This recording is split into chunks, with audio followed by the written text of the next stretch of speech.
কৃষক সারের জন্য আজকে হাহাকার করে। কেন?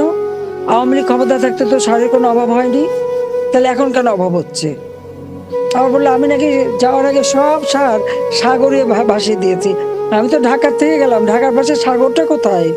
আবার জামাতের নেতা বলে আল্লাহ রসুলের নাম নিয়ে তারা রাজনীতি করার কথা বলে সমানে মিথ্যাচার করে যাচ্ছে, সমানে মিথ্যাচার করে যাচ্ছে। আমরা এই সারের জন্য আন্দোলন করতে যে খালেদা যে 19 জনকে হত্যা করেছিল গুলি করে। আমি গিয়েছিলাম সেই কানসার বা বিভিন্ন জায়গায়, গোবিন্দগঞ্জ, মহিমাগঞ্জ, ঘাটাইল, বাংলাদেশের সব জায়গায় আমি ছুটে গিয়েছিলাম।